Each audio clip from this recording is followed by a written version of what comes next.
The At Your Instep podcast is brought to you by Comic Town. Check them out at www.comictown.net and search for Comic Town Gaming Center on Facebook.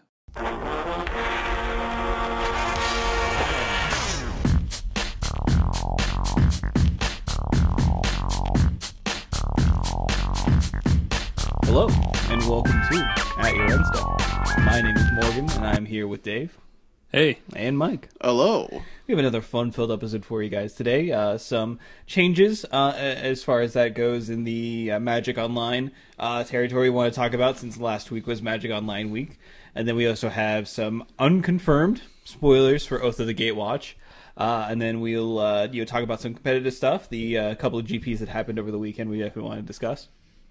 And then we have a Going to Turns modern edition, just in time for GP Pittsburgh. And then we will go into the wrap-up and tell you what's happening this weekend. So let's go ahead and talk about these Magic Online changes. From what was discussed last week by the Magic Online team, we have changes in 2016 Mox, which is the Magic Online Championship Series. Changes are going to be made to the Magic Online PTQ structure as well. So let's first look at Mox. Now, from my understanding, is that the sort of seasonal QP system is going to be going somewhat away, and you're just going to get QPs, basically, which allow you to enter into feeder events that are a little bit different than how they used to be, basically. Yeah, so they're going to have the monthly events, though, so the monthly qualifiers. Mm-hmm. So you need, I believe, 35 points to play in those. And the monthly qualifiers feed into the quarterly playoffs, which happen 4 times a year. Mm-hmm. Now, there were some issues that I was hearing about due to this being sort of not a very accepted change. There's definitely some turmoil about this. Between the quarterly events being very top loaded by pros, yeah, or at least by platinums, right? Yeah. So with the monthly qualifiers that are happening, if you're a platinum or a gold pro, you get an automatic invitation, mm-hmm. Or if you're a Hall of Famer. Gotcha. So you don't really have to do any work to get into those; you just can play. Right. And then for the quarterly playoffs. Platinum pros get automatic entry into those. I didn't really understand why platinum pros get entered into monthly and the quarterly if they can just get directly to the quarterly, unless they want to play for prizes, I guess. Yeah. So if you're a platinum pro, then you basically just get to play in these without having to do any qualification. Though I don't think if you're platinum, I don't think it'd be too hard to qualify for one of these. No, probably, but probably not. I could see why people would be, probably a bit perturbed by that in some facet. But I know a lot of arguments have been saying, the platinum pros, they do all their qualifying for these in paper tournaments, which is all right, sure. But I always felt like the Magic Online Championship Series was meant to highlight Magic Online people, Magic Online players, and they may be more unknown than obviously the Platinum Pros. And I think a lot of people were trying to create rhetoric or trying to create a story where this was basically serving to make this series more filled with notable names and more coverageable. Yeah, I get what they're trying to do. They, like you said, they want to get more recognizable people into it to get people more excited about it. But I did like how it was before, where it kind of was like its own thing, and it was a different path that you could take to go pro. Like we saw Reed Duke come out this way. He won the Mox 3 or 4 years ago. And even more recently, you had Magnus Lanto play in the World Championship last year and did pretty well for himself and continues to do well, as we'll see when we talk about the GP. But, making it more kind of in line with some of the mainstream players that we see on the Pro Tour and stuff, I don't really know how I feel about it yet. Like I kind of liked it when it was its own thing. It also depends on how they do the scheduling on these. Like, are the pros that are platinum who need the points to maintain platinum going to choose like MOCS events over GPs, right? Like, is that going to happen? And I don't think it is, to be quite honest. So the amount of people who are actually going to take advantage of this are probably not. It's not some astronomical number that's really going to change too much of this. So I do feel like that fear may be a little overblown, and like it is awkward that they have this. They can't really nail down how they want the tide to to paper Magic and online and Magic Online to be like for a while there was nothing because they were having so many issues and they've brought it back. It is weird, but I do think the amount of like the pro incentive here, like yes, they get like free entry to these events. It's also important to note like you won't have a lot of Hall of Famers just spiking because of the other major change, which is no more limited ones. So they actually have to have a modern or a standard deck on Moto to be able to play this as well. So you'll have less people who are just like waking up in the morning going, well, I guess I'm going to play in this MOCS thing that I don't normally play Moto, but I am a Platinum Pro. Like, it's not going to happen. So there are some things that sort of I think will stop that from being a huge issue. One thing about the scheduling, where you said GPs versus this, all of the quarterly playoffs are going to take place on the week after the Pro Tour. Oh, okay, that makes sense. Now, they usually do have a GP the week after. I believe, is it the week after, or the week before, where they do it close to where the Pro Tour is? It was the week after, but the last one, like the Wisconsin, they did the week before. So I'm not sure. Yeah. Usually they have one that's near, at least in like the same country relatively, or if in the US near where it is, then they have the Pro Tour, and then they have like an exiting GP. Yeah, that's what I was saying, because a lot of the European pros will stay for an extra week. So again, are any of those European Platinum pros, like, are they really going to try and like fly all the way back home just so they can get back for their MOCS quarterly, or are they going to go to the GP?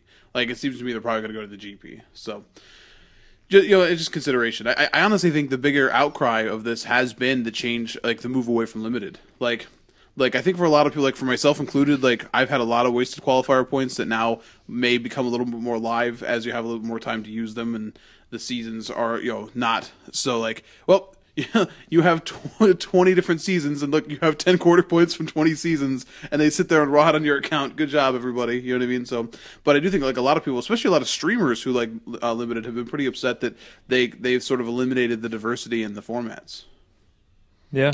Yeah, I mean, that's definitely rough. Magic is a game of many different competitive formats, and to kind of take out the limited portion of it is a little ooky, but it's not, I don't know.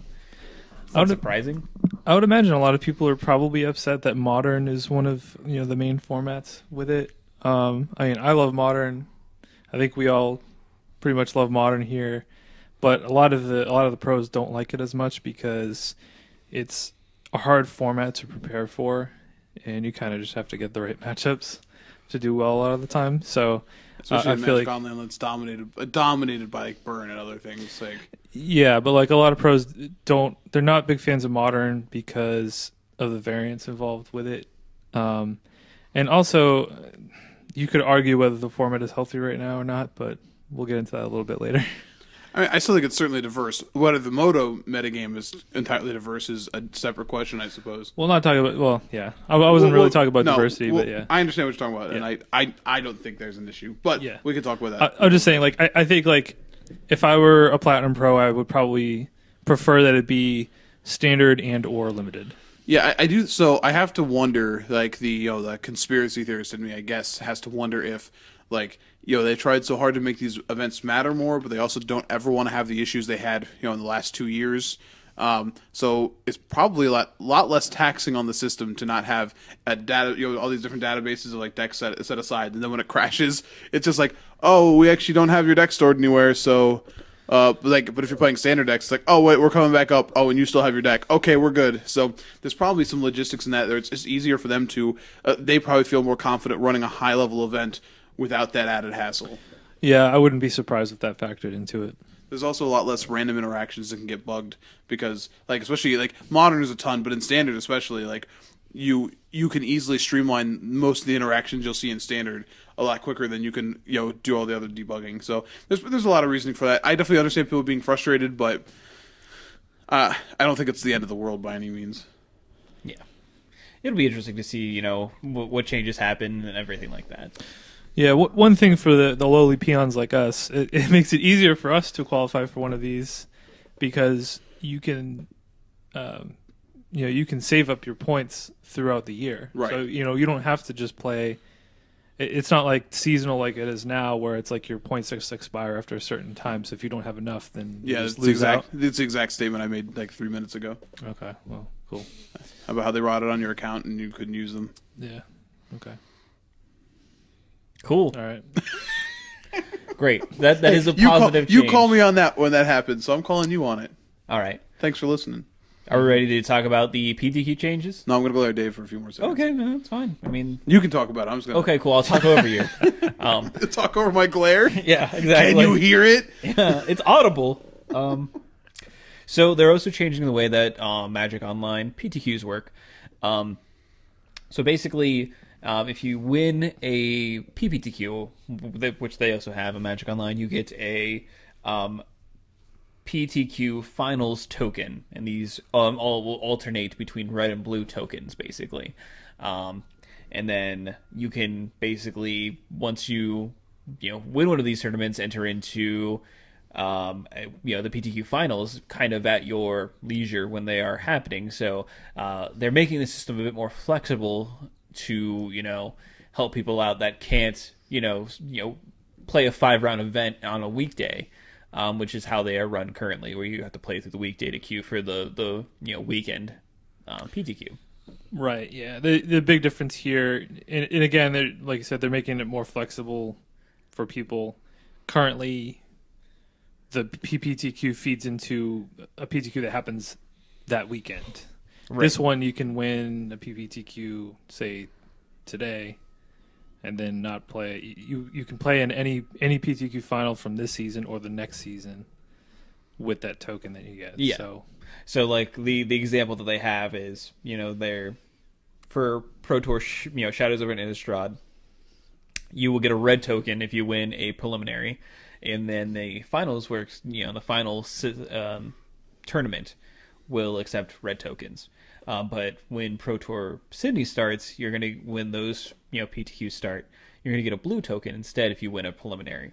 And then the actual finals, though, will still accept red and or blue tokens. But once that season is over, your red tokens are going to be removed because they were from the previous season. So that way they can keep the system up where you have a longer kind of window you take to enter into one of these PTQs that they have online, which I think is. I honestly have to say sounds a heck of a lot better than going to the PPTQs that we have in paper. It sounds a lot more flexible at the very least. Flexible for sure.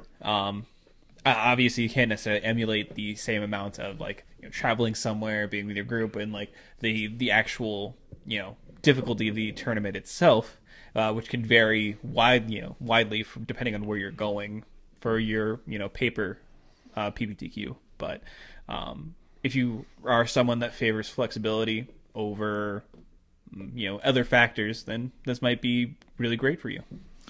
Yeah, I'll be honest. I've never played in a Magic Online PTQ before. I just really don't play that much Moto in general. I usually just cube when that's around. But this makes it more likely for me to try to go that route, I guess, because because of the flexibility. I don't have a ton of time to dedicate to Magic Online during the week. But, I may be able to play in some here and there, and knowing that I don't have to play in a BTQ that coming weekend is nice. So. Yeah, that is nice. And just for the sheer fact that you could do it on the weekend now, you can queue for the finals tournament on the weekend, which you can't do right now. Right, yep. So you can do that too. That is a definitely a huge thing that is very, very helpful for a lot of people. So I think this is a good change. And it is something that is a little bit more enticing to try and do if you are trying to queue for the tour. So pretty awesome. Also, we did want to let you guys know that starting today, so this is the 18th, that Legendary Cube is now available. Some initial feedback from some streams I was watching today is that it's weird. It is different. I know Newmont the Nummy, a very notable popular Magic Online streamer. I mean, he's like the premier streamer when you break it down.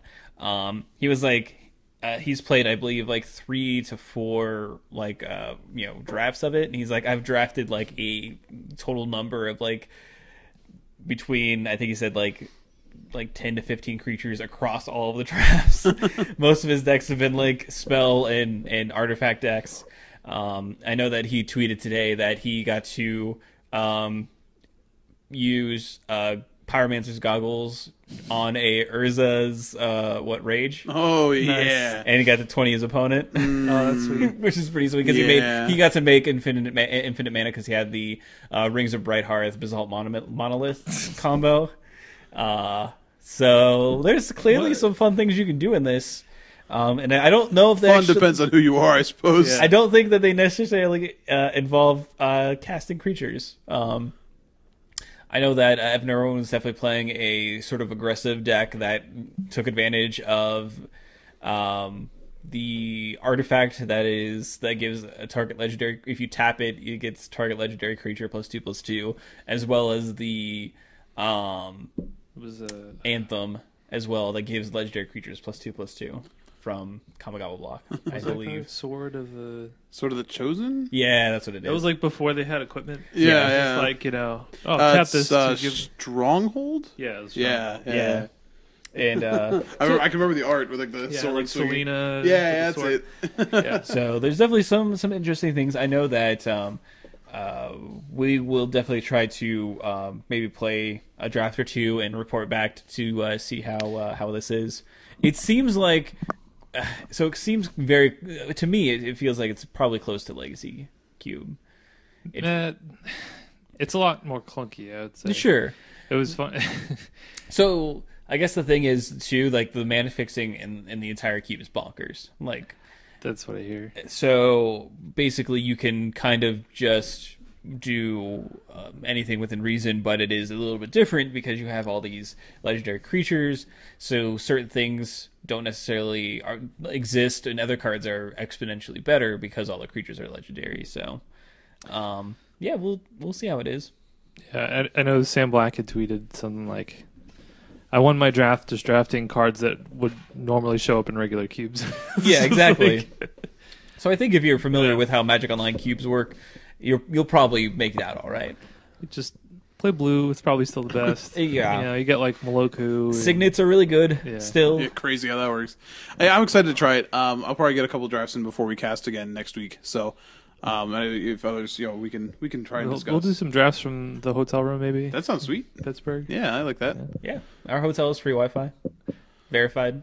We can don't know how many beds it has yet. No. That is still uncertain. We'll live stream cast it.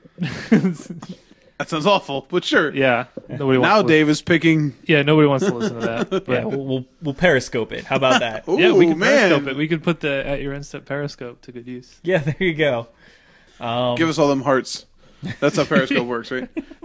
That's how Twitter works now. Like so that. It's true. Everything's switching over to hearts. It's much more friendly than love, stars. love. Stars have sharp edges. Love. Hearts are just all curvy. So it's kid friendly. Yeah, exactly. It's a child-proof Twitter. Yes. Although children have an affinity for stars as well, so who knows? Hearts, stars, horseshoes, clovers, and red balloons. Yep. Pots of gold and rainbows, and of course, like I said, the red balloons. Yeah. All right. So lately, I don't know if you guys have noticed it at home. We have been changing when we record due to outside of MTG things, basically. But it has actually worked to our benefit because typically on Tuesday something good happens where we're like, oh, I'm glad we didn't record on Tuesday.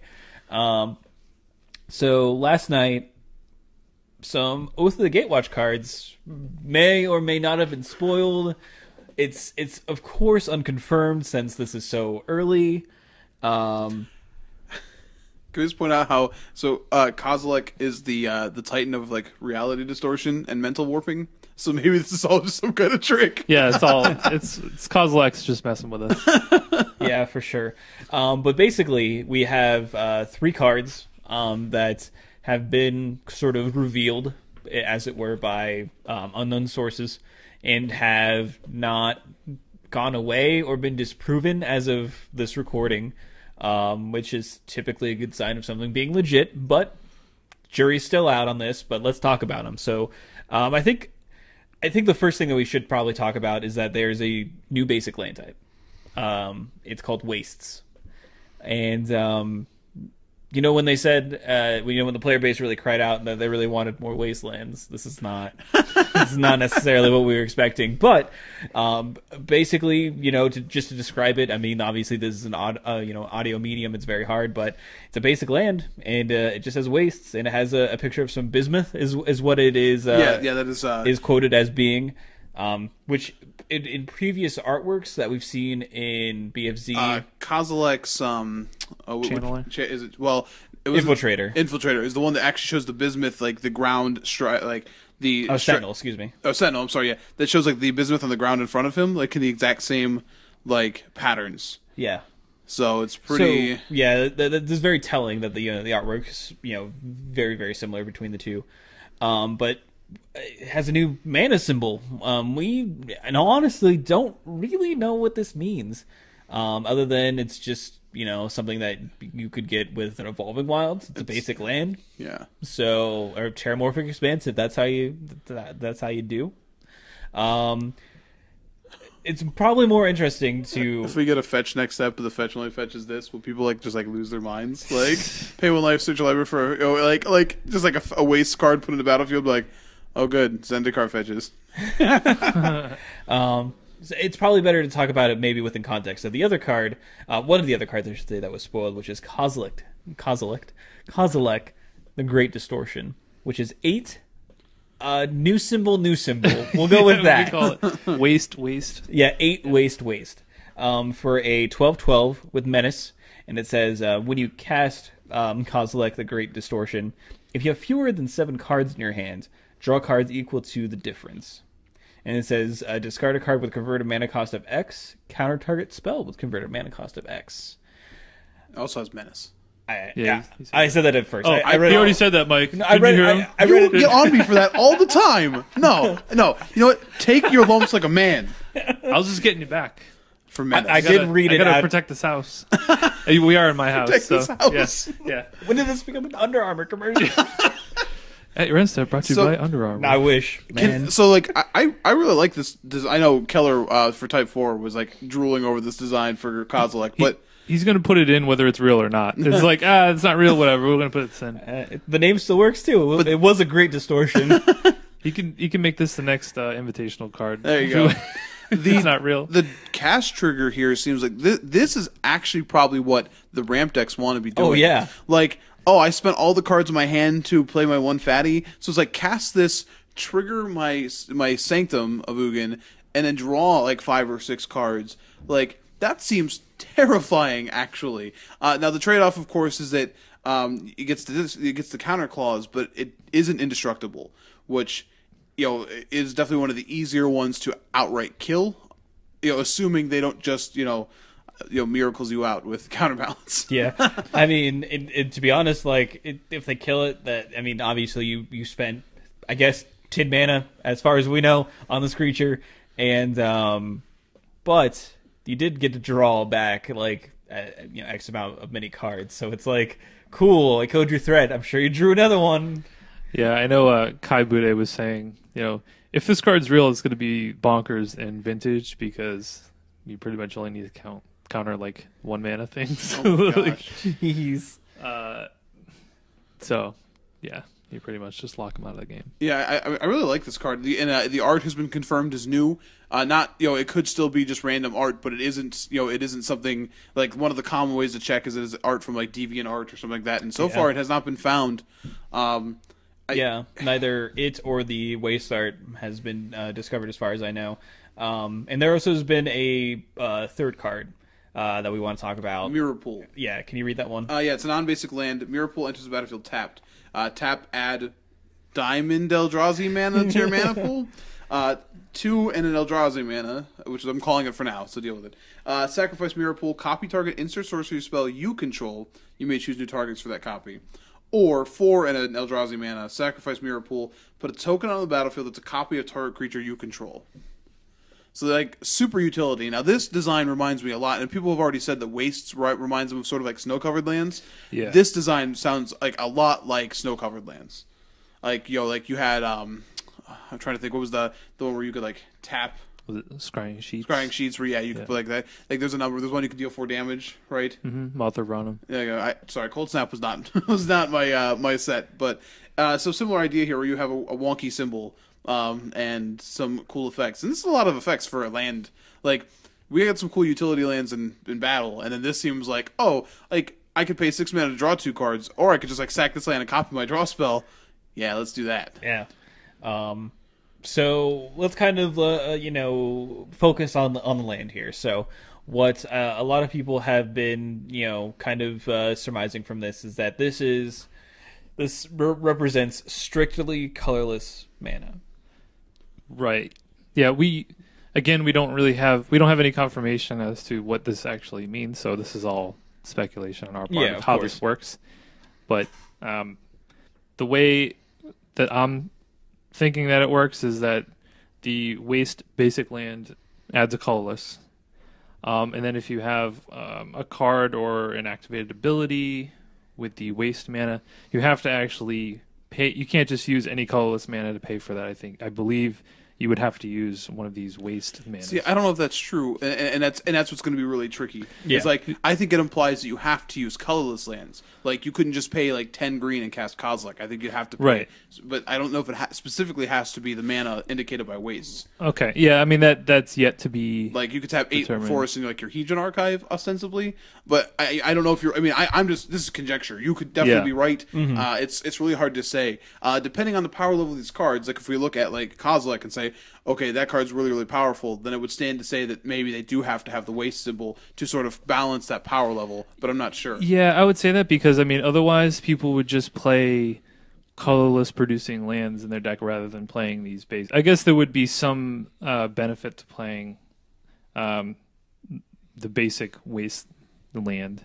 Because, like you said, you could use Evolving Wilds to fetch it out or something like that. But I think... Well, I don't know. Yeah, exactly. I guess we'll find out. It's hard to say. Now, what if you got fetches that were like search your library for an island card or a waste card? Like, what if those are the type of fetches we got? I don't want to see any more fetches. I'm just saying, like, that's the kind of card I could see making sense. I could definitely see that. But you're right. I doubt they would do that with Battlelands still around.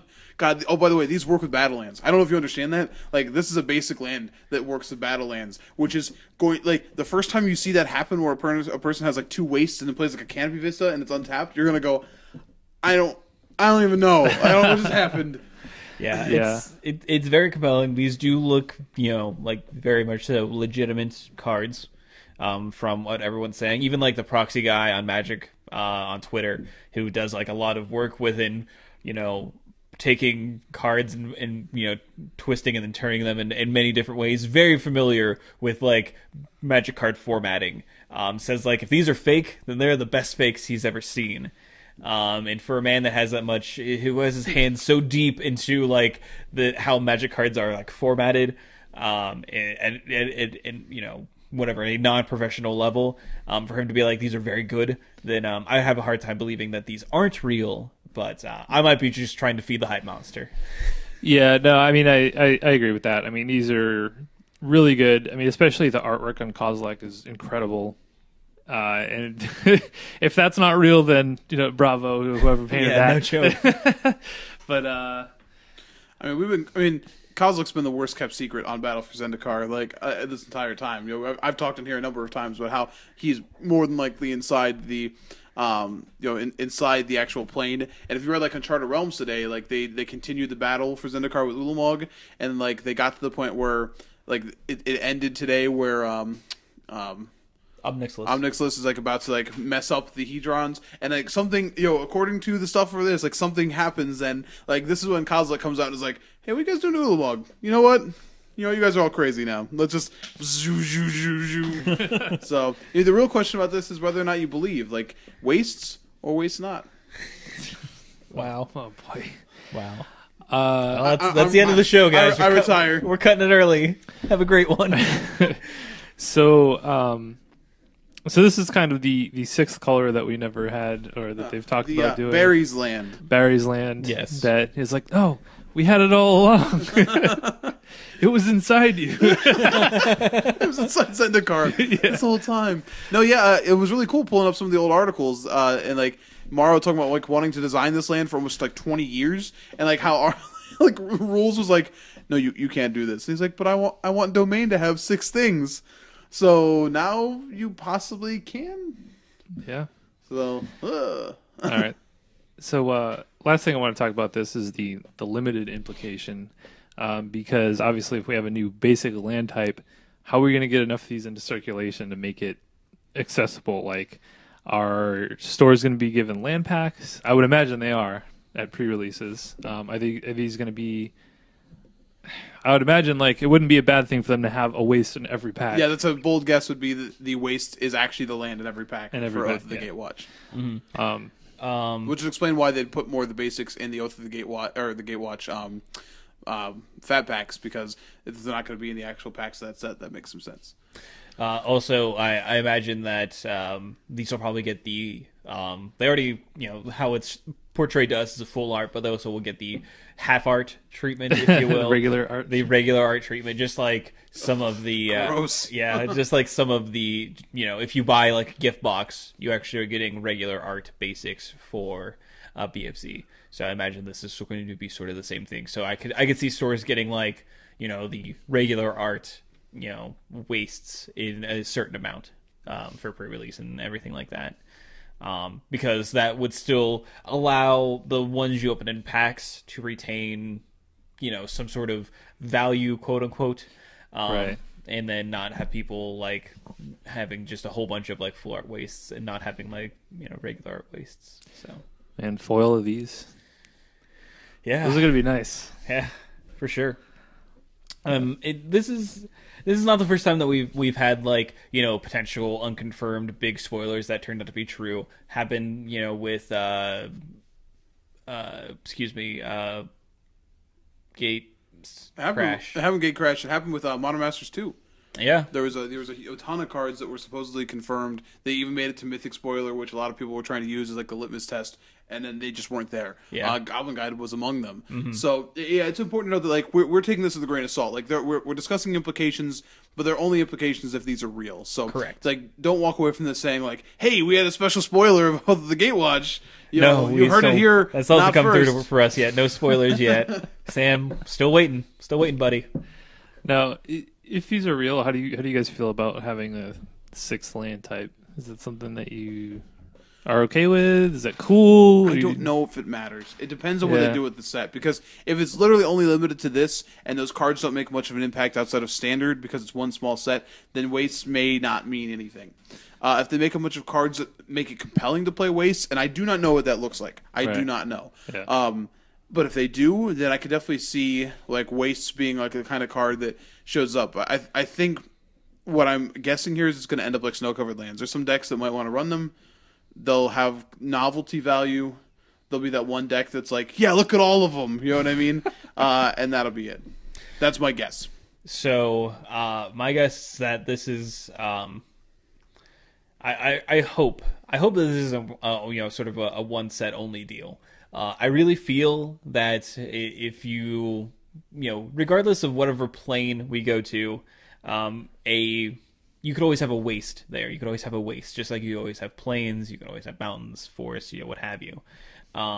It feels so weird for them to do this for this set and only have it exist for this set when it is such a huge shift for Magic, potentially. I mean, adding a new basic land type changes things, and to like do it for the set and not explore what else you could do with it seems limiting in some facet. But if that's the case, then that's the case. It fits flavorfully with the set, so I can see it going either way. Yeah, that's what I was going to hit on. Is this like a flavor thing with Kozilek? Is this like tied to Kozilek in some way? I don't know, because we mentioned the other cards that showed the, what was it called, the land? Yeah, the bismuth. The bismuth. Yeah. So maybe Yeah, and that could just be the wastes your representation on Zendikar. Like it could I also got it. just be the wastes represented by like Kozilek. If you look at like Godless Shrine, the expedition, and like see what Ulamog did to it, like I feel like you could have Ulamog wastes, but it's I don't know they had the name for Ulamogs, but it's like that powdery ash as opposed to like this. And then what is Emrakul's? I don't remember what Emrakul's looks like. I have no idea. This is too deep for me. I'd have to phone a friend in Keller.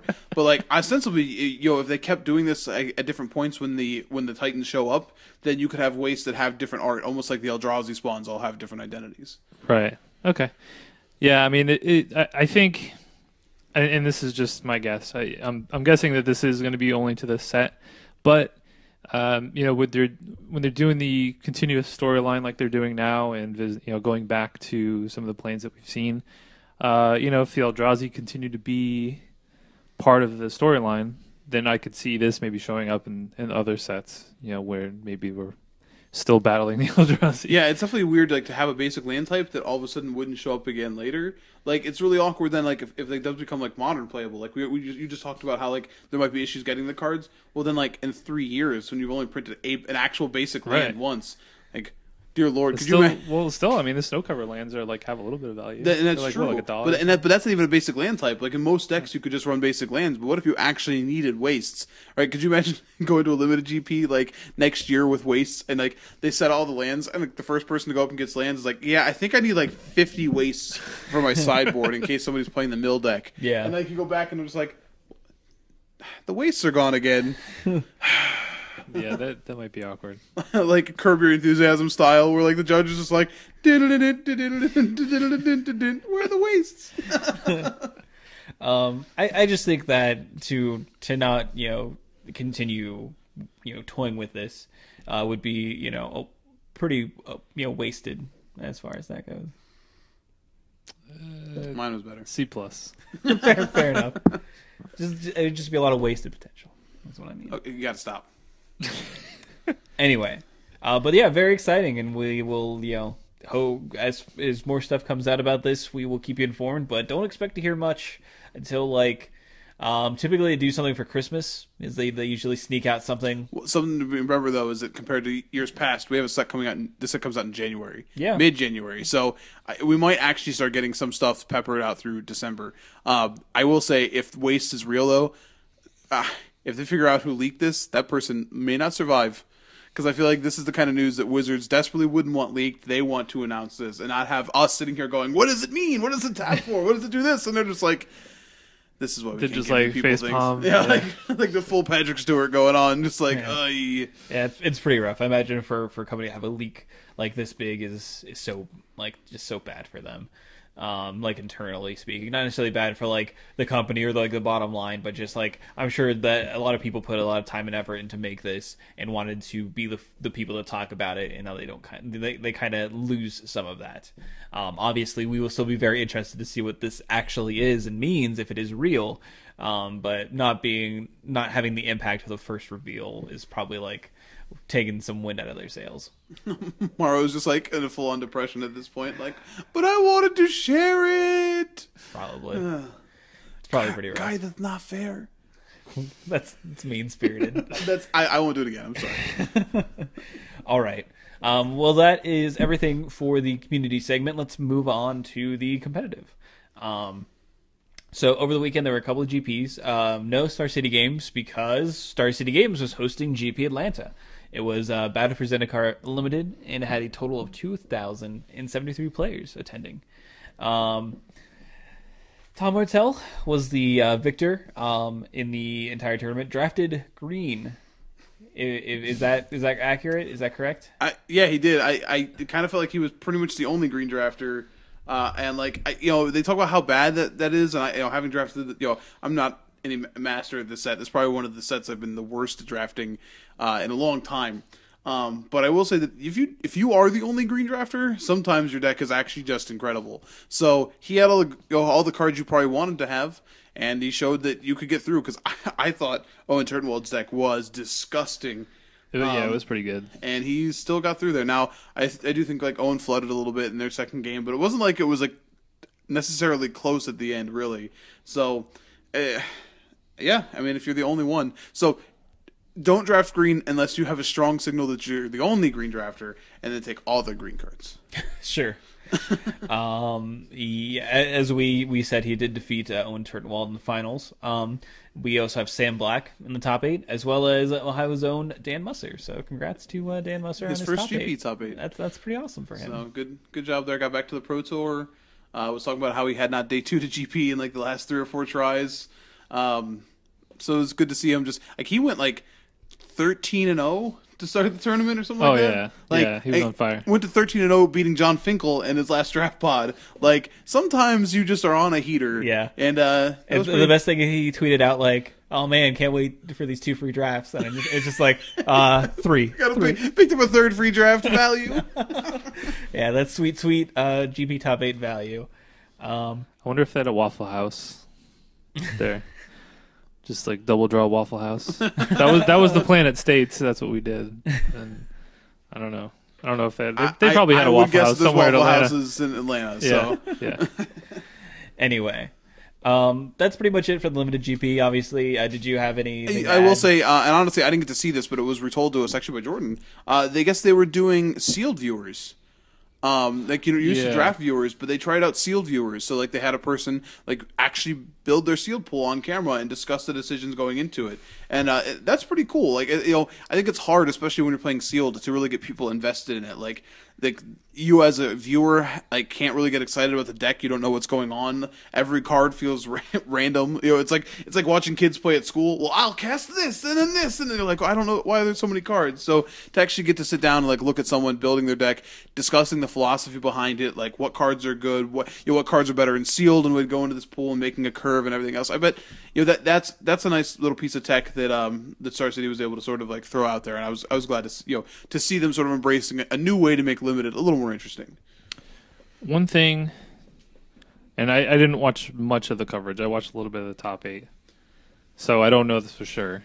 But I'm pretty sure what they did, and I know Cedric Phillips has talked about this in the past about how one of the things that he would have liked to see from limited coverage is when they do the draft viewer for the players. A lot of times with the Wizards coverage, like Pro Tours and stuff like that, they'll do the draft viewer and then they'll show that player play like their first round. But then like the next couple rounds, they'll just show like random people that you haven't seen their decks. And I believe what they did with this tournament, and somebody tweet at me if I'm wrong on this, but I believe they stayed with the same person and watched all of their matches as they went. Yeah, I definitely think, because I know the second draft it was Seth Manfield. Yeah, and I think they did follow him all the way through. Yeah, so. But I feel like that's a lot more interesting because you are a little bit more invested in him. You're like, oh, cool, like I know it's in his deck, and you're kind of with him as he goes along, in his draft pod. And also like sets itself up well for when you get that break in between the new drafts. Then because like Wizards always goes back and does like the interview like with some people, and they go back through the draft viewer. But like now, like we watch your draft, we watch you play your matches. Now discuss your draft in context of your draft, and I think that's pretty awesome too. It's really interesting. At the same time, though, it is kind of limiting because you're seeing the same person on camera over and over. And if that person like is going through like a train wreck, you know what I mean? Like, oh no, abort mission. Did we get that second draft viewer up because this guy's nope, should have done that. Well, to be fair though, they do have the backup matches and things like that, so they do have other matches that are going on that they can show. But yeah, I thought that was an interesting thing that they did. So hopefully we see that a little bit more in the future.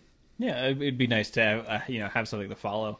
I'm sure that they have they would have ways that they can determine whether someone would continue to be put in that position or not, depending on how their draft went and how confident they feel with the deck. I'm sure if a player asked them not to be featured, I'm sure that they could probably comply with that to some facet.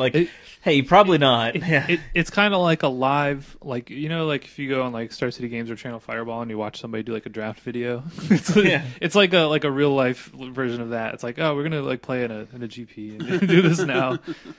I mean, like knowing that you were going to draft and then be followed for your next matches, man, that is a lot of that could potentially be a lot of pressure to a player. So it is definitely an interesting concept, and I'm glad that Star City Games is actually doing some experimentation with this and trying something different. So good on them. Also, has the new sealed pool rule been in effect yet. It has been for a while. Yeah, right? no, yeah, it's with Battle for Zendikar when that change was made. Okay, cool. So we haven't really heard any negative feedback about that, and like this was like one of the biggest limited tournaments that we've seen in some time. So it sounds like that's going over pretty smoothly. I just wanted to note on that. Like, it seems like that changes. And you're talking about how you pass the person across from you, And they check you and open, they, you like check you it, keep, yeah. but you keep your pool. Yeah. Okay. So good. Glad that seems to be going smoothly from all of the non-negative feedback that we've received. No one's saying it's praises, but also no I'm one's saying so it's, mad I kept my pool. It was terrible. yeah, no one's saying it's garbage. So that's what we look for in this Magic community. If it's not garbage, then it's probably just all right. Moving on, we also had a standard GP, and it was GP Brussels. A lot of decks sprouting up there. And someone's gonna make a Brussels sprout joke, and I knew it. I didn't know who it was gonna be. I didn't even know it was gonna be me, honestly. But someone had to make it. It had a total of 1,938 players. So a couple of pretty high attendance GPs over the weekend, which is pretty awesome to see. We had 4,000 people playing Magic. That's Just in 2 GPs. That's pretty swell. And then the entire tournament was won by Lucas Blohon playing Esper Dragons. So apparently that deck just came out of nowhere, just swooped in. Apparently has a really good matchup against the Rally decks, because I believe he played 3 of them in the top 8. Oh, wow. Jeez. You know what card was insane for them? For all the Esper Dragons decks was definitely Infinite Obliteration. I watched some of the top 8 of this, and I definitely got to watch like him go. Like Lucas definitely like Infinite Obliteration on turn 3, name Nantuko Husk. And then the Rally decks, as they were currently built, had 0 other sack outlets. And the crazy thing is, I watched him like I watched multiple matches where he never played a Wrath effect. He had the Crux of Fate, but they could never kill a Dragonlord Ojutai. So he's like, I'm just going to race you. You're attacking me with 3 Elvish Visionaries, and no way to trigger your Zulaport Cutthroat. So you know what I mean? Or like it was actually like once it started going down, you were just like, oh my gosh, Yeah. like you just get to race. Like it shows you how like if you look, your 3 Rally decks are in the top 8. Which is disgusting, but then like when you watch, if you go back and watch from this top 8, you'll look at like, if you want to know how to beat them, or you want to know how fragile these decks really are, like these are really synergistic decks. If you take away one of those pieces, they cannot play the game. That's why Anafenza continues to be so good, and you see Abzan go twice in the top 8, and why Infinite Obliteration, like all of a sudden that card, like the little card that was everyone was like, whatever, all of a sudden is just wrecking so many different decks. Yeah. It's typically those kind of effects aren't very good and constructed, but when they are good for a reason. So it's Stopping combos are a good reason. Yeah, no joke. So that is kind of the tale. We also have another Esper Dragons list in the top 8, along with, as we said, 3 Rally decks and then 2 Abzan lists, I believe, and then And a Tarka Red. and a Tarka Red. Yeah. So it was kind of interesting to see like some decks that we aren't typically seeing over here, like Rally and Esper Dragons kind of have a resurgence overseas. Yeah, I mean, those 2 decks, the 4-color Rally and Esper Dragons, were basically played by 2 teams. We had Team Eureka, who we saw do pretty well at the last Pro Tour, put Martin Muller into the top 8 with Jeskai Tokens. Yeah. Yeah. And then Team Cabin Crew, who Played the Esper Dragons. played the Esper Dragons list. So that was Andre Strosky, Martin Yuza, Lucas Blohon. And they really just dominated the tournament. Even if you look not only at the top 8, if you look at the top 16, you had Martin Dang playing 4-color Rally, Martin Yuza. Wait, did you say Yuza was? Yuza was on. I'm just saying those 2 teams. Okay, so, okay, yeah. I'm sorry. Yeah, I get Yeah. And then who am I thinking of? 16th. Oh shoot. Valentin Mackel, That's it. He was 17th. 17th. He was Ivan Flock. Okay, Ivan Flock was also that's playing Esper Dragons, finished 16th. So yeah, go figure. yeah, Big shock. he likes the control decks. But yeah, it was definitely surprising to me to see. I mean, we've seen Rally decks do decently well, in the format, but not really dominating.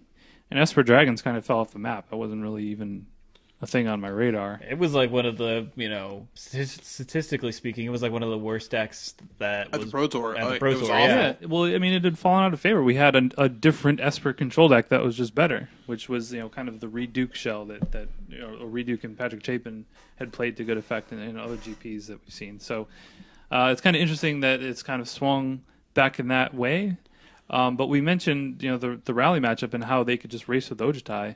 That's not really something that the other Esper decks can do. So, I mean, it sounds like that was pretty key in winning this GP. Yeah, if you remember like the blue-black decks, like the Adrian Sullivan style decks from last season, those are the decks that like I was consistently frustrated with because like they could dominate, but they could also just like get chip shotted to death, like attack for one, attack for one, attack for one, and all your removal spells cost at least 2 or 3. So like you can never like you're losing value every time you have to like break and kill one of those. And I feel like those Esper, like what even like Patrick Chapin played just a few weeks ago in Indianapolis, like could not survive against these decks. Like, you couldn't beat the chip shots. So, now granted, it had like he had a couple of unique answers, but Ojutai is the card that really does let you just sort of like, okay, well, find a win the next few turns, you know what I mean? And it's really showed the power of Silumgar Scorn. I also want to point out that, all of these Dragons decks, they're playing generally 2 Dragon Lord Silumgar. And I've been talking for weeks now about how good Dragon Lord Silumgar is. And as Jeskai Black has been sort of pushed, out of the spotlight in the format, there's less Crackling Dooms, less Dispel interaction, right? And more Abzan. And guess what? Dragon Lord Silumgar is disgusting against Abzan with counterspell backup. Take your Gideon. Disgusting. Take any of your threats. Every single one of your threats is huge. Oh, and based on the way the mana bases work, taking your Warded, I can activate it. Something even to take note of is I can't possibly pronounce this man's first name, but his last name is Kowalski. He was playing Radical Abzan in the top 8. So as his 2-drop of choice, he played 3 Radical Mystic as well as 2 Hangerback Walker. And he is splashing Dragon Lord Silumgar out of the sideboard even. So yeah, sure. That dragon just creeping up all over the place. Whenever you have a Planeswalker that is a 4 of in a deck you play it in, which has not been true, we literally have 2 now if you include Jace. Like, when's the last time you could think of that there was a 4 of Planeswalker? Liliana? Liliana, yeah. All right, Liliana. So, like, what does that tell you? Like, the last time you had a 4 of Planeswalker in a format, it was one of the best Planeswalkers ever printed. So, I'm not saying that's Gideon, but I am saying, like, but when you have that, it just makes Dragon Lord Silumgar too valuable. It's just like, oh, you have a thing that I can immediately sack or just take for great value? Well, here we go. Yeah, I mean, well, we talked about that as like one of the reasons why Gideon was so good is that like drawing multiples isn't necessarily a bad thing. Yeah, exactly. But taking multiples is also not a bad thing. Yeah, for sure. Right. Now, there's some really interesting numbers if you look at the metagame breakdown and the day 2 match win percentage. Frank Karsten wrote a really interesting numbers article on Channel Fireball, kind of breaking down this tournament. Number 1 archetype on day 2 was Abzan, as you might have guessed, with 35% of the field, which I'm sick of Siege right now at this point. One more. One more. Yeah. It performed at a respectable 53%. Dark Jeskai and Red Aggro decks were kind of the next 2 on the list, both at 10%. Dark Jeskai was one of the worst performing decks on day 2 at 42%. And then when we look at the Esper Dragons and 4-color Rally, they were only 7% and 6% of the field on day 2. They had 59% and 63% win rate on day 2, which obviously we saw a lot of them in the top 16. But yeah, that's just really different from what we've seen in the format, and it's definitely surprising to me because I thought the format was solved and this was just kind of we're just going to see the same standard until Oath of the Gatewatch came out and kind of shook things. Well, hopefully shakes things up. It looks like it will, but we'll see. Yeah, I think it's also important. We talked last week about how like the Eldrazi ramp decks might be well positioned, and there were actually a fair number of them in this tournament. Mm-hmm. But they cannot interact with the Rally deck pretty much at all. You'd say, oh, well, Ugin's a good answer. Well, not if you have an Antuco Husk. It's actually not a good answer at all. They can just sack their board in response and draw a bunch of cards to get to the next rally. So. They don't do anything in those early turns, and Ulamog is not what you want to be doing really against them because exiling 2 permanents is almost worthless. Yeah. Now that you mention it, Eldrazi Ramp was 5% of the field on day 2. Was the worst performing deck percentage-wise at 37% match win. And if you look at it, if you say that Atarka Red was one of the better decks on day 2, or at least a higher percentage, and then you also have these rally decks, right? Like every single one of those matchups is just like essentially a buy for those decks. If you're playing against Ramp, so Ramp, when you're looking, they're like, look at all the Abzan, we want to play against you. But once you get down to that day 2 percentage, higher chance they're going to play against some of these bad matchups. And like when they're trying to dodge one bad matchup in a Tarka Red, and now this tournament essentially said, well, here's all of these also really bad rally decks, and you're like, oh no, 2 bad matchups, what do I do? Yeah. And I mean, like, even the Abzan lists were probably tuning their sideboards to you're right. Fight against the ramp decks, because that's really one of their worst matchups. Now, it's also interesting to say, like, well, these rally decks clearly had to tune themselves to have a chance to get against Abzan as well. I guess if you have a consistent way, which is probably Sidisi's Faithful and Murderous Cut, and Valorous stance across like the 75% of these lists to deal with Anafenza, then your Abzan players can have a very hard time to kind of interact profitably with these lists. So if they can always just so clunky against this deck. Yeah, so if you can always just keep Anafenza off the board, then there's it seems like a clear way to win. I will say one of the interesting things that you saw too. I don't know if all of these decks had them. I have to go back and look, but you saw Abzan Ascendancy showing up a number of times on camera, which was pretty spicy. I mean, that could just be like your extra attrition against Abzan, aggro itself. If you're going to play a card that says, oh, well, I'm going to sacrifice a creature and get another creature, like, I'm just going to, like, grind you out of this game because I can do it better than you can. The thing I saw that card doing the most, like, effectively, even, like, the Esper decks were not good matchups, but I saw them play, using those Ascendancies quite, like strategically to be like, okay, well, here, they have a flip Jace, they ticked it up, like, trying to control the board, then you can just play Abzan Ascendancy, almost like a Gideon, and all of a sudden just, like, either try to kill them from nowhere or get Jace off the board. So it definitely added an element of just, like, here's another Anthem effect that also could, get more value. So cards seemed interesting. Like, some of these Ascendancies are so hard to justify because they take up a full card slot and sometimes don't do enough, but it does seem really effective in this deck. All of the rally decks were playing it. It was everyone. It was everyone. At least that team. In the sideboard, yeah. Okay. Yes. Yeah, I definitely like that. Especially if like people are going to be, if they're going to try and play like, we talked about before how good Languish is going to be. Well, not when you build your deck like this. You know what I mean? Like Languish all of a sudden leaves you pretty queasy in your stomach. You're like, yeah. So you're going to draw like 5 cards and get 5 spirit tokens? Oh, well, I don't think I want to cast this anymore. Judge, I need to go to the bathroom. Yeah, it'll be interesting to see, how this plays out going forward. Whether Rally will, continue to rally back to the hearts and minds of everyone here back in the States. Wow. I will say, we do have a Japanese standard GP coming up this weekend. Man. So now we get to see how that part of the world attacks the format from here. So I expect to see some crazy stuff coming out of that one. So, Dave, I got to give you more credit. We've said this a couple times, but I think you so far have had the best running sweeper or sleeper. You had your Rally of the Ancestors was a long con sort of call. Oh, yeah. But the card keeps coming back in different ways. That card was so deeply asleep, so pathetically bad. Well, I mean, the effect was just bonkers. I'm like, this card is really good. I don't know what it goes in, but well, at the time, I was just like, this is, seems like it could be good. Other smarter people have made Dave look better in retrospect, like smarter than any of us sitting here to like try and put that deck together. And it's interesting to see the evolution of just those decks in this format. I mean, that week 1 in Indy for SCG when we were there, I played against some of the worst quote unquote aristocrat style decks I've ever seen in my entire life. Like they were so bad, like Blister Pod and like and nothing else. Like, I don't know what you're doing, right? And like to see those people, like, everyone was sort of scratching at it, right? Like, okay, there's something here. This does something. And now to see them start like, like, oh, it's this. You're like, oh god, that's actually like really scary and terrifying. So, this is the kind of deck that again you can beat if you want to. We saw Infinite Obliteration destroy these decks. Anafenza, like they have to play some pretty interesting cards to get an Anafenza off the table, and if you can stop that from happening, they also don't do very much. And they can struggle with a really fast clock. You know what I mean? Like, they sometimes they don't have the rally, and sometimes you just attack them, and like the Atarka Red deck can combo them out. So I like this deck. It feels resilient without like I'm not afraid that it's going to be too good. Yeah, no, I like that the deck exists. It's a nice. I'm always a fan of I guess different angles in the format and not just having like the same.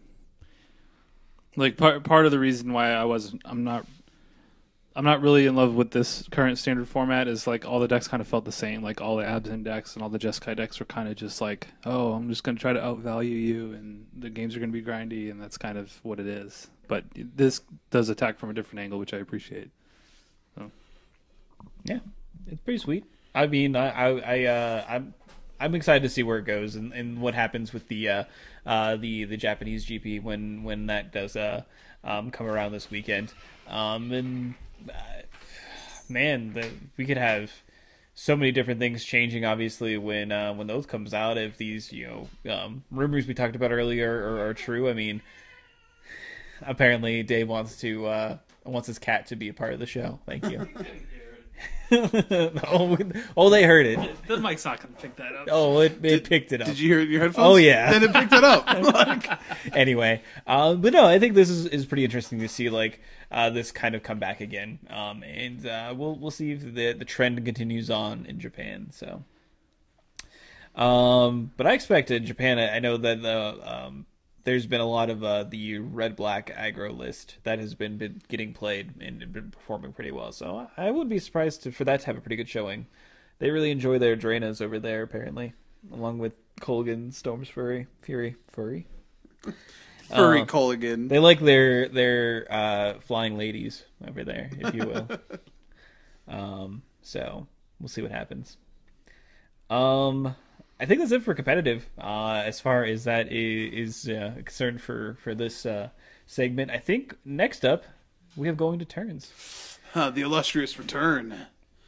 Now, I'm going to since we are all going to GP Pittsburgh, but I'm not attending the main event. I've decided to not do the main event and just do side events because I don't want to be held to any sort of schedule or anything like that. I want to make the weekend my own, and that's what I'm doing. Also, I'm not very good at Magic, so I was wondering how you're gonna I'm my own man. I'm gonna insert Jack Kerouac quote. I'm a strong, independent person that wants to just play in some drafts. I definitely you're gonna go with woman there. No, I'm not gonna be that mean to myself.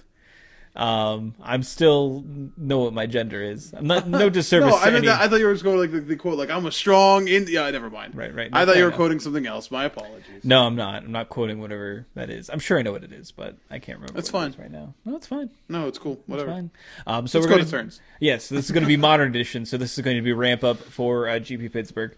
I feel like we should have probably talked about Modern a little bit more. But I think we will a little bit after this as we go. The wrap up mentions GP Pittsburgh, and I think we'll spend some time talking some deck choices. Perfect. That sounds great. We're gonna use this as our lead in.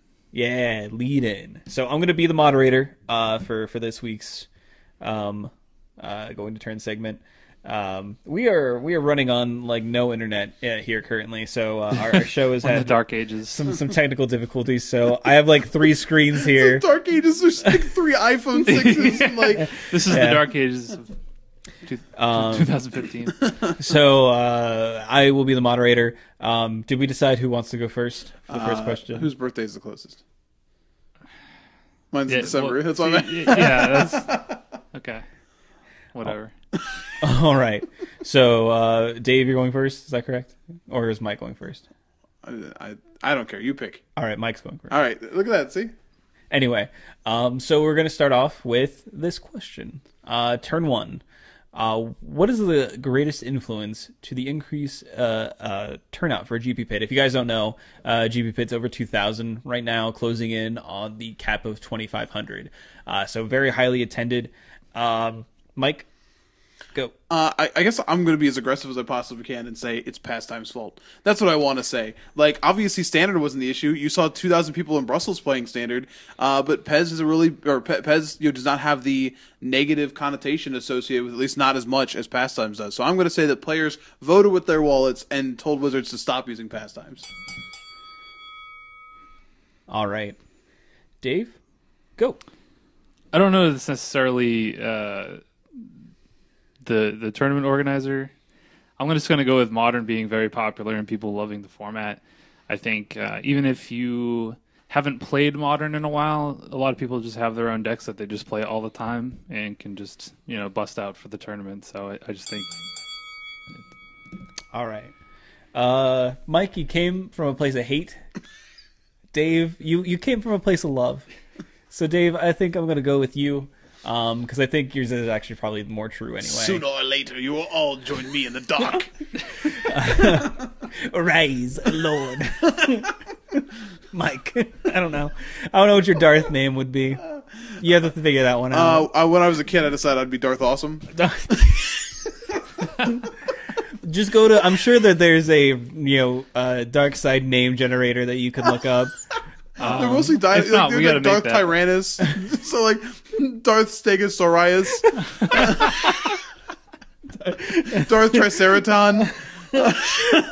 Oh man, that's great. This actually might be my Sith Lord Power Rangers mashup I've been writing.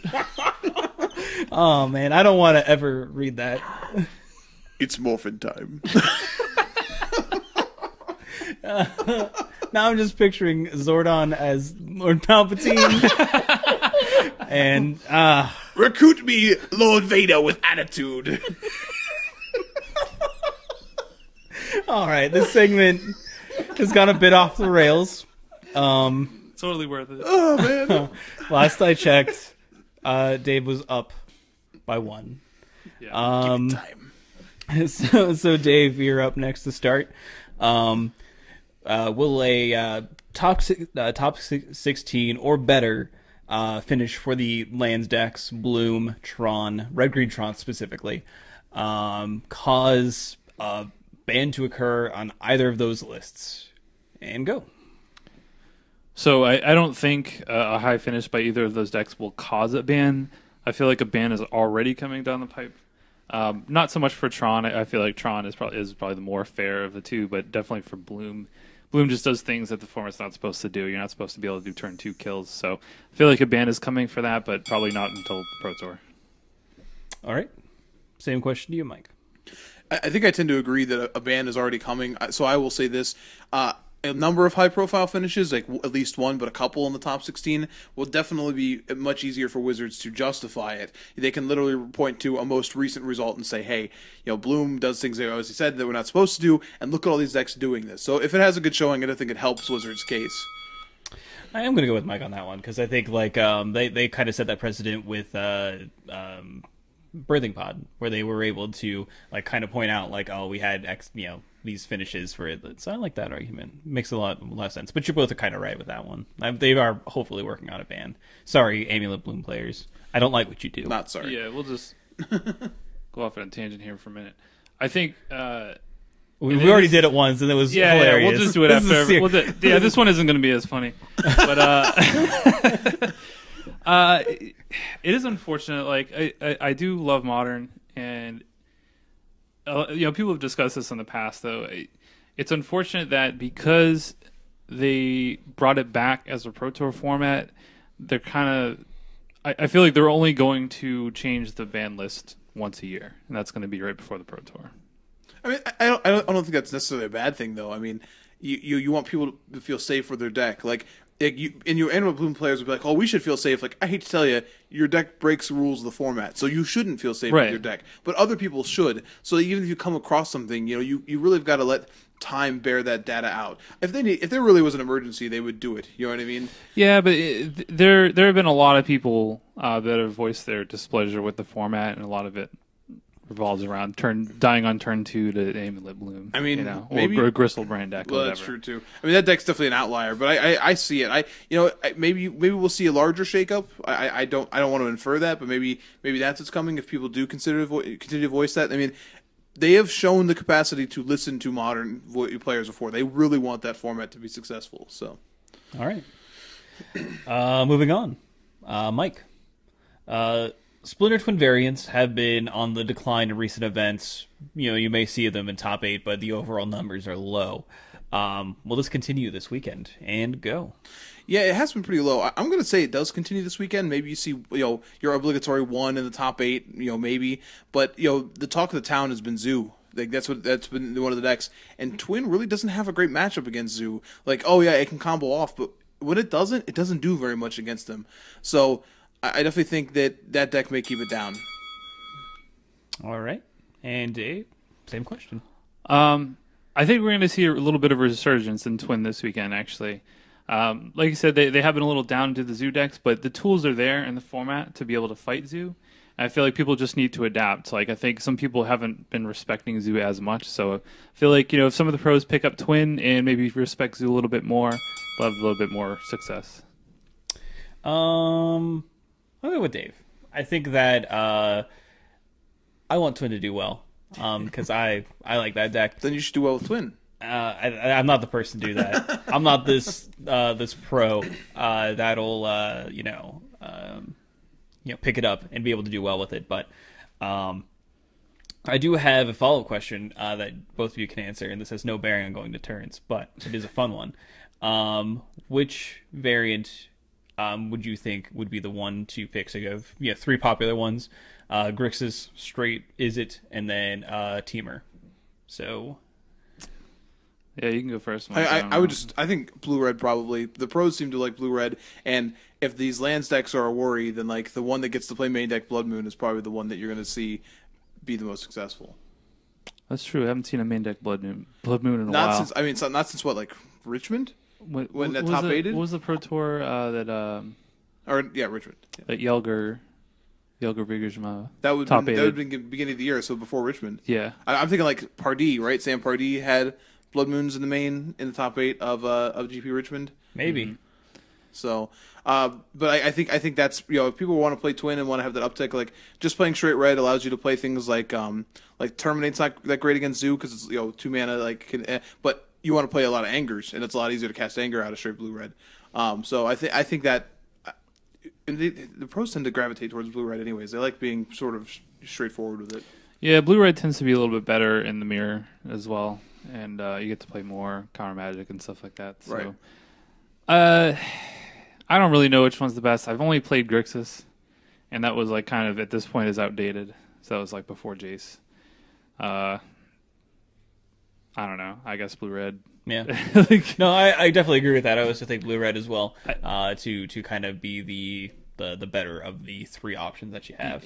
Yeah, I tend to think that Teamer is the worst one. I know that much. I just don't know whether Grixis or Blue Red is better. I don't know much, but that's not good.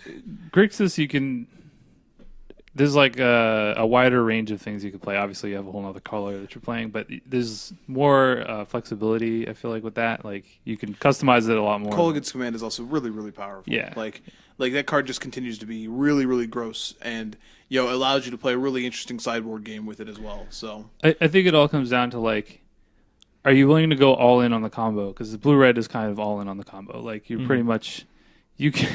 I guess you could win with Pestermite Beatdown, but that's kind of... It just depends what you're trying to beat, I guess. I mean, yeah. I still think if you're trying to beat even Zoo, like, you want to be all in on the combo, because, like, that's one of the... Just like beating Burn, it's one of the easiest ways to beat them is actually combo off, and you get to play better Hate, as far as, like... At least easy to cast. You're not shocking yourself as often and losing to your mana base. Because Grixis definitely has a tendency to stumble on its own mana base as well. Like, I want to cast this Inquisition that gets burned, but I have to bolt myself to Inquisition their bolts away. That's not good. It's weird.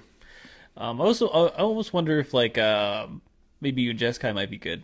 If you're playing, like, Wall of Omens and stuff like that. That version has been around in a while. But I know. Like, going back to, like, some Restoration Angels, which are probably really good in the format right now. I imagine they have to be, yeah. I don't know. It's an interesting concept, I think. I like that. So yeah, put that feather in your cap and think about that one for GP Pittsburgh. Moving on. All right, Dave, you're up first, I believe. All right. I think it's currently 2-1, Dave. 2-1, Dave. All right. So Dave, what Battle for Zendikar card that isn't Dispel has the highest chance of top 8ing this event? Go. I'm gonna go with Cinderglade. Which we see it's shown up in the Scapeshift decks. It's another mountain that's also a forest that the deck can play. Scapeshift hasn't really been tier 1 for a while, but I feel like it's on the uptick, and I feel like it has a lot of good matchups against a lot of the top tier decks right now. All right, and Mike. I would make the same argument, except for Cinderglade is going to be a 1 of in that deck, and Bring to Light is a 4 of in that deck. I would agree that Scapeshift has been seeing a large uptick, but it's thanks to Bring to Light. You get to play a much stronger sideboard. You get to expand the mana base to do some cool things like playing some domain cards. I definitely think that's the card that has the highest chance of breaking through. Yeah. Mike, you win. Just sheer volume of numbers. You lobbed me a softball on that one, Dave. I was able to just Yeah. I mean, not all of the lists are playing Bring to Light, but the ones that Cinderglade are. For sure. That's I mean, the ones actual. The ones without Bring to Light are still playing Cinderglade.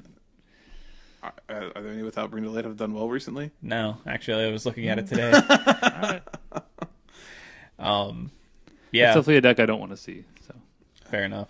I'm okay with it. They don't do very much for the first few turns, so I just want to. That's true. We'll get to what the decks we're looking at though shortly here. Yeah, I mean, yeah.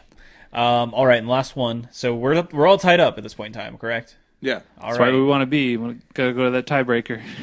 Well, there can't be a tiebreaker. I still have another question, so someone's going to win unless you guys, just have horrible arguments for this one. But I don't see how this could actually be the case. Man, this is going to be tough in 20 seconds.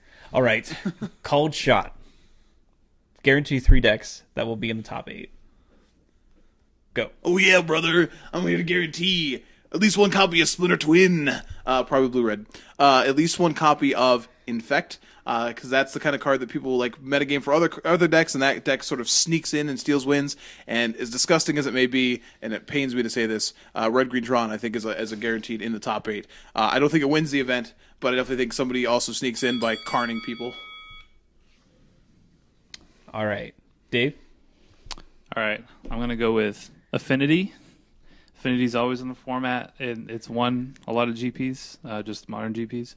I'm going to go with Jund. Jund is one of the most popular decks and is generally, one of the best decks in the format. And last deck I'm going to go with is Naya Zoo. I don't know, Dave. The bell went off and you said your last answer. Snuck it in there. He was close. So, can I suggest something? We both have 2 points currently. Yeah. And we did both name 3 decks. Correct. How about we don't name a winner till the beginning of next episode? Whoever has the most out of the 3 decks in the top 8 gets the point and wins going to turns. That's great. All right. So you had Tron, Infect, and Red Green Tron, Infect, and Blue Red Splinter Twin specifically. And I said Twin and I said Blue Red. So all right. And I had Affinity, Jund, and Naya Zoo. Yep. Sweet. So you guys keep those in your head. We, of course, have also recorded it, so it should be easy to look back on the tape and figure that one out. And, we'll get back to you next week, and we'll see who wins. the suspense is already killing me. Oh, yeah. Now, it'll be interesting. What if if you guys tie on that, which will be great. We have to do a sweet tiebreaker. Do that somehow, and then we get to do the tiebreaker next week. No, we both get 3, and then we actually got like 6 of the 8 decks. Yeah, that'd be sweet. Unreal. That would be. I would begin to question a lot of things in my life. I confirmed Force sensitive.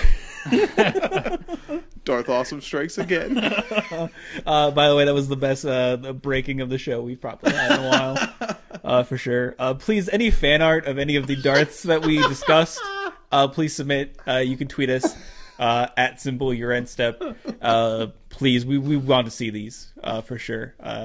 Darth Stegosaurus and Darth Pterodactyl or whatever the heck you Maybe said. just Darth Dactyl. Come on, let's not be crazy now. All right, fair enough. Yes, please submit all of those. There's no contest. We just want to see it. That is the highest pitched Sith Lord ever too. Darth Dactyl. So he's just Starscream? Is that where we're going? That's exactly who it is. I serve my lord, but I secretly plot to kill him because I hate him. My God, it is Starscream. Starscream is a Sith apprentice. Yeah, it's the Rule 2s, man. Oh man, that's Could be a master and one apprentice. All right, so now it is time to end the show. We are going to talk about what's going up this weekend. So first of all, GP Pittsburgh. We're all going. We're going to be there, as we have said before. Do you guys want to talk about what you are planning on playing? Yeah, go ahead. Yeah, sure. So, as you know, or maybe you don't know, I was playing a blue-red Delver deck for a while. I played it at States, finished second. Was performing pretty well. I split in the finals of a GPT. Awkwardly gave away the buys, and now I don't have any. But that's all right. Very giving. You know, had a nice showing at States. You know, went 4-0 in a side event at GP Indy, so I was like feeling really good about it. Was able to get all the cards on Magic Online. Was, you know, playing some more games and couldn't win a match. I don't know if just the matchups that I was facing in the live tournaments were just different.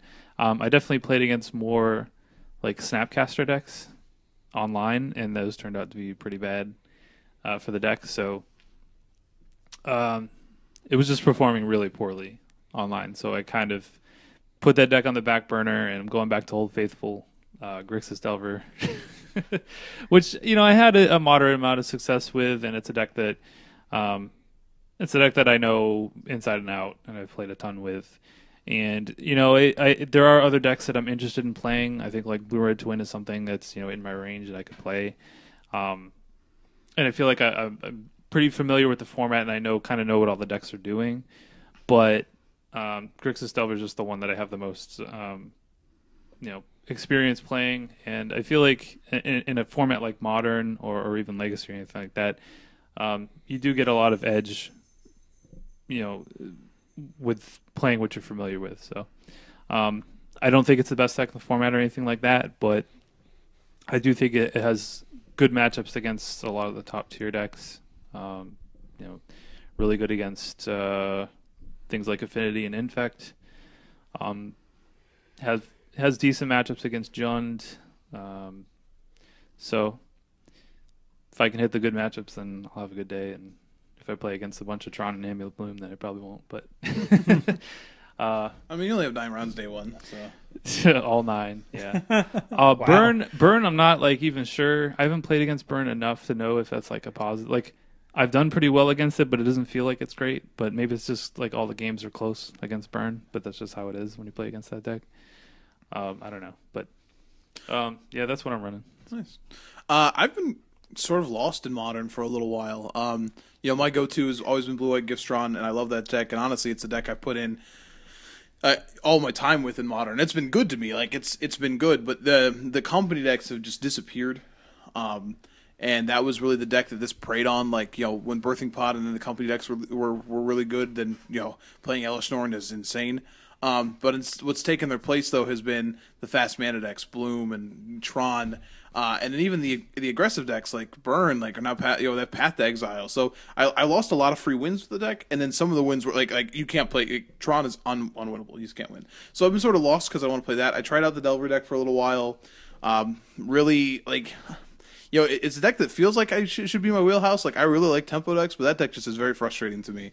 And like the wins just always feel like I won. You know what I mean? Like, not like they're always like squeaking them out. So yeah, that list is definitely like the power level isn't even close to a lot of the other decks in the format. But sure.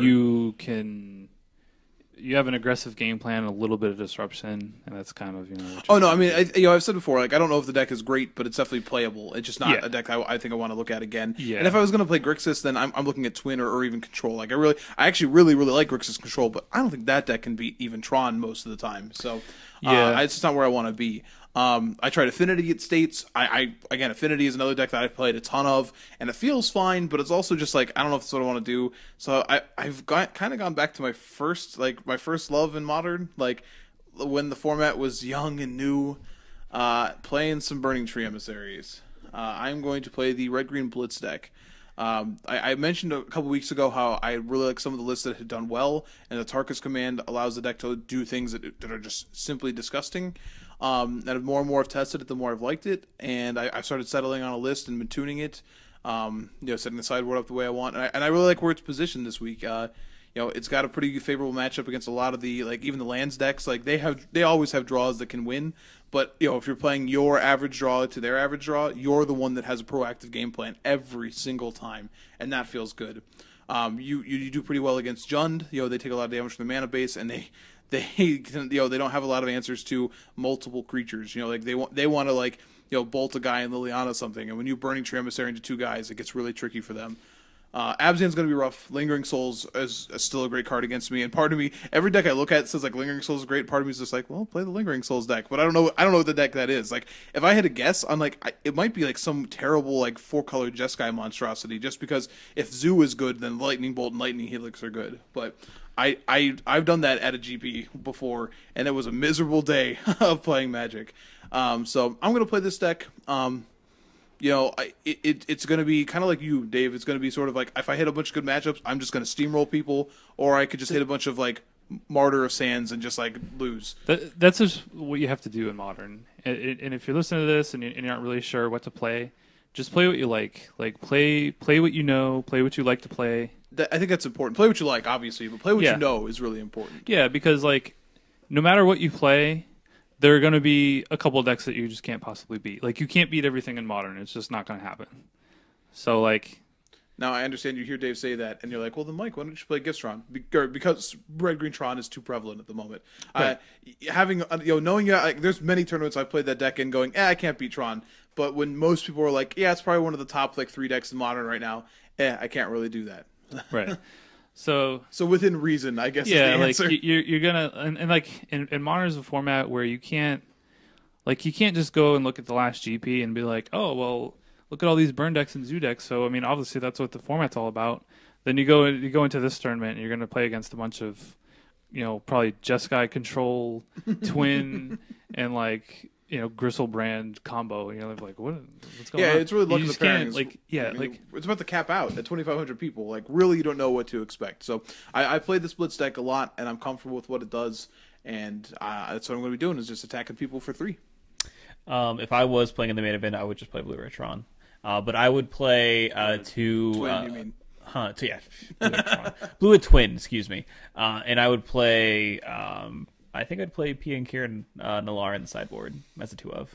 I think that card is so good. Trust me, all these Grixis decks that are 4 Jaces and 2 P and Kieran Nalars, I was like, I play this deck in Standard. Oh god, there's Call Against Command. But again, I don't think you can beat Tron. So yeah, but I think I would play him in the sideboard over usually a lot of lists are playing 2 Keranos, 2 Jace Architect of Thought. I'd probably at least cut a Jace Architect of Thought, maybe the Keranos, or maybe just something else. But I really like that card, especially against Jund. I think that card's sweet against Jund. And you're already... It's the Red Lingering Souls. Yeah, you're already taking out a lot of the combo versus Jund, because that's not how you're winning that game most of the time. And so just having something else like that card that's very impactful that goes on the board. And you also have some weird interactions too. Like you have Spellskite as well in your deck, and you can maybe throw that at him for the last 2 points if you want to live the dream. Can you put a Splinter Twin on P and Kieran Nalar? Yeah, you can. Well, you can put it on it, but you can't activate it. Yeah, you can. Yeah, you can. You just sacrifice the new one. It's not legendary as Kiki-Jiki. Okay. That's what I was. So you're just like, buy a new copy of my parents. Hello, tokens. Yeah. So you can, and that that is a more technically resilient target to put it on because it costs 4 mana and can't be abrupt decayed. It's true. You know what else P and Kieran Nalar does, which is an interaction I have not let me go back and look at that. I actually could be wrong. I'm going to stop talking until I look at it. Never mind. I'm going to insert Mike's argument after the fact. No, it's fine. Just continue. I actually am probably way wrong. But that's what I would play. I mean, I'm probably still going to build a deck and maybe jump into a win a box for Modern if I so choose. But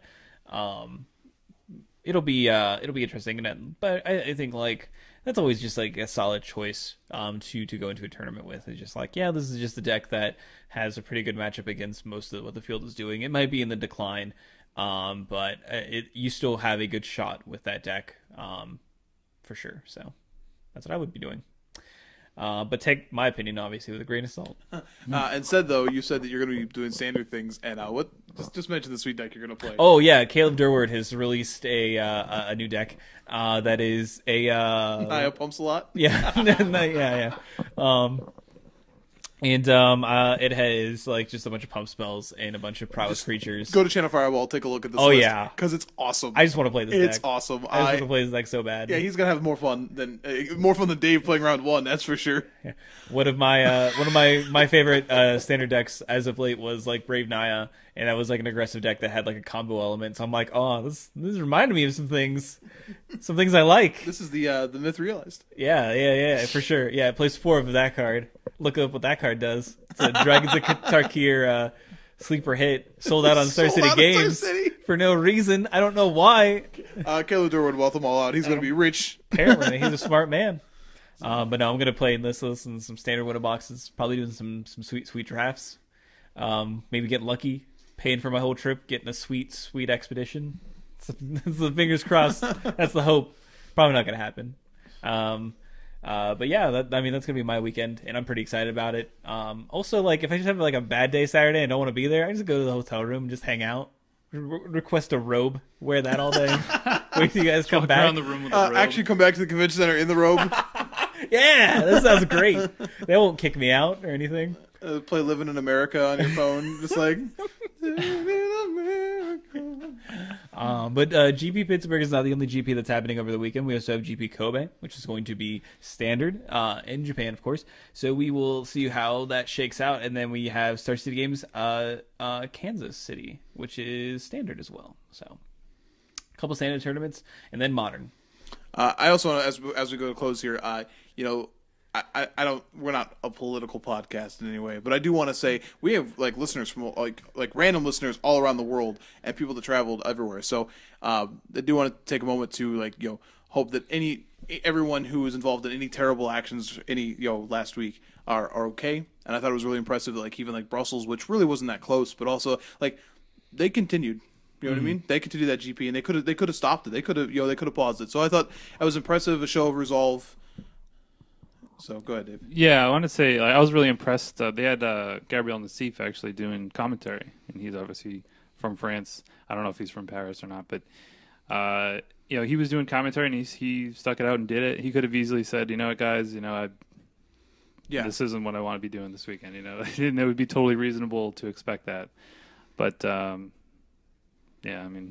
I hope that the ramifications for everyone who could possibly ever listen to this were not too terrible, but it was cool to see the some resolve there in the community and say like, you know what, we're going to keep playing our kids guard game because that's what we want to do and that's what's going to sort of keep us in the right spirit. So that was nice. Yeah, for sure.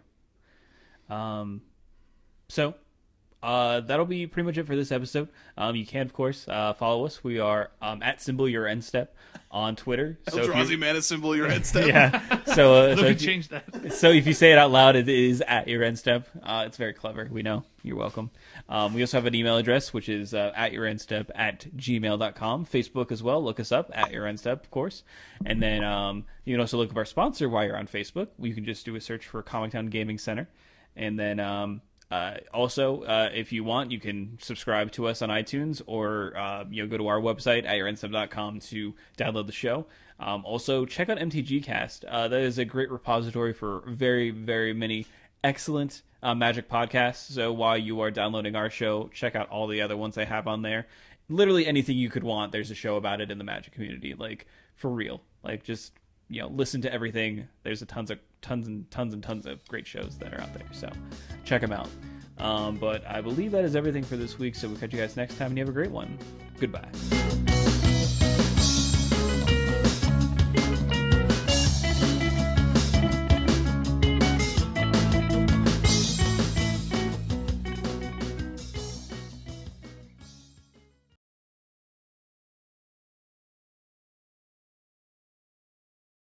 Raise Lord Vader. I said Darth Awesome. Raise Lord Awesome. Yeah.